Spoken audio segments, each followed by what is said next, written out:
አንድ አገር በስራ ላይ ናት። ሌሎች በዛቢያ ይሽከረከራሉ። ከሷ እኩል መሮጥ ያቃታቸው በማዕቀብ ናዳ ሊጥሏት ይታገላሉ። ሌሎች የነካችውን ሁሉ በማጣጣል ወደ ኋላ ሊጎትቷት ይሞክራሉ። እሷ ግን ለሁሉም የምትሰጠው ተመሳሳይ መልስ ነው፤ አቀርቅሮ መስራት። በሰው ልጅ ታሪክ ውስጥ ታይቶ የማይታወቅ አስከፊ ረሃብ የተፈጠረው በዚች አገር ነበር። በ2 ዓመት ውስጥ ብቻ 30 ሚሊዮን ልጆቿ በረሃብ ረግፈውባታል። ይህ የሆነው የዛሬ 60 ዓመት ነበር።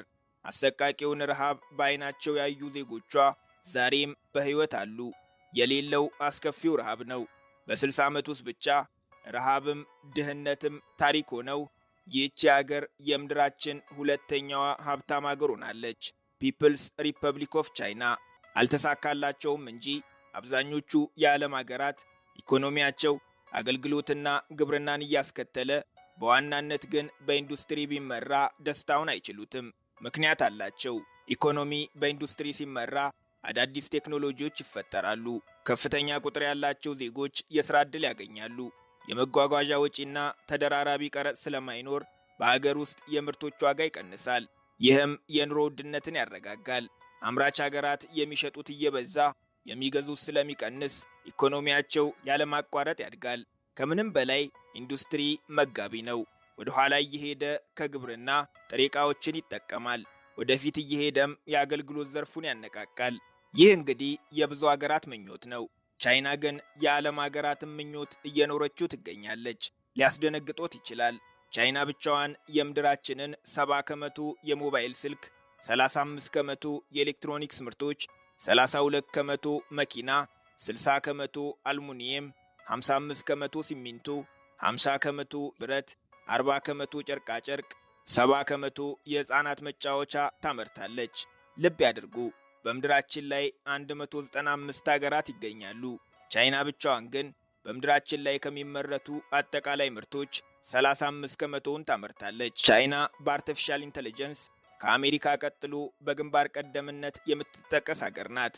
በቻይና ራይድ ሲጠሩ ሹፌር የሌለው መኪና ብቻውን መጥቶ ከጎኖ ገጭ ይልሎታል። በሩን ከፍተው ዘው ማለት አይቻልም። ታክሲ የጠሩበትን ስልክ ቁጥር የመጨረሻውን ዲጂት ያስገቡለታል። ውስጥ ሲገቡም ዝም ብሎ መሄድ አይቻልም። መጀመሪያ ቀበቶ እንዲያስሩ በአክብሮት ይነግሮታል። ቀጥሎም ጉዞ ሊጀምሩ ሲል ይጠይቆታል። አዎ ሲሉ ጉዞውን ይጀምራል። ታዲያ ሹፌር አልባ የትራንስፖርት አገልግሎት የሚሰጡት የኡበር ወይም የራይድ መኪኖች ብቻ አይደሉም። በሀገራችን የምንጠቀማቸው ብዙ ሰዎችን የሚይዙና በየፌርማታው የሚቆሙ ታክሲዎችም አሉ። እነዚህ ታክሲዎች በተሰመረላቸው መስመር የሚሄዱ የራሳቸው የመቆሚያ ፌርማታ ያላቸው ናቸው። እነዚህን ታክሲዎች ለመጠቀም በአፕሊኬሽን መጥራት አይጠበቅቦትም። ፌርማታው ጋር መቆም በቂ ነው። አገልግሎቱ በበርካታ የቻይና ከተሞች እየተስፋፋ ይገኛል። ታክሲ ብቻ ሳይሆን ከፍ ያለ ቁጥር ያላቸውን ተሳፋሪዎች የሚይዙ ትላልቅ ባሶችም ሹፌር አልባ የትራንስፖርት አገልግሎት መስጠት ጀምረዋል። ነሐሴ 2024 ላይ በወጣ ሪፖርት መሰረት እስካሁን 16000 የማሽከርከር ፈቃድ የተሰጣቸው ሹፌር አልባ መኪኖች በቻይና ጎዳናዎች ላይ በሥራ ላይ ይገኛሉ። አሁን ደግሞ የሱፐርማርኬቱን ቴክኖሎጂ እንመልከት። አስቤዛ ለመሸመት ሱፐርማርኬት ገቡ እንበል። በየትኛውም ዓለም ሱፐርማርኬቶች የገዙትን ዕቃ የሚይዙበት ቅርጫት ያገኛሉ። የቻይናው የሚለየው ግን እንደ ሌላው ዓለም ቅርጫቱ ዕቃ መያዣ ብቻ አይደለም። በሱፐርማርኬቱ ውስጥ የሚገኙ ዕቃዎችን በዝርዝር ያሳዩታል። ዋጋቸውንና የሚገኙበትን ቦታም ይነግሮታል። ከእርሶ የሚጠበቀው የመረጡትን ዕቃ ቅርጫቱ ላይ ከማስቀመጡ በፊት እስካን ማድረግ ብቻ ነው። ካሽሯ ጋር ሄደው ዕቃ እየዘረገፉ ሂሳብ ማስደመር አይጠበቅቦትም።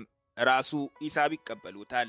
እዚህ ከማንም ጋር ሳይገናኙ ራስዎትን አስተናግደው በገቡበት መንገድ መውጣት ይችላሉ። ማጭበርበር ግን አይቻልም። ለምሳሌ ያልከፈሉትን ዕቃ ቅርጫቱ ውስጥ ቢከቱ ቅርጫቱ ለሰከንድ አይታገሱትም።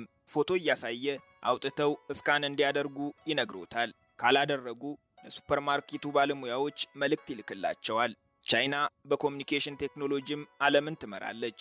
የአውሮፓዎቹ ጀርመን፣ ስፔን፣ ጣሊያን፣ ኔዘርላንድ፣ ፖርቹጋል፣ ግሪክ፣ ኦስትሪያ፣ ፖላንድ እና ሃንጋሪን ጨምሮ አብዛኞቹ የኤዥያና የአፍሪካ ሀገራት የቻይናን 5G ቴክኖሎጂን የሚጠቀሙት።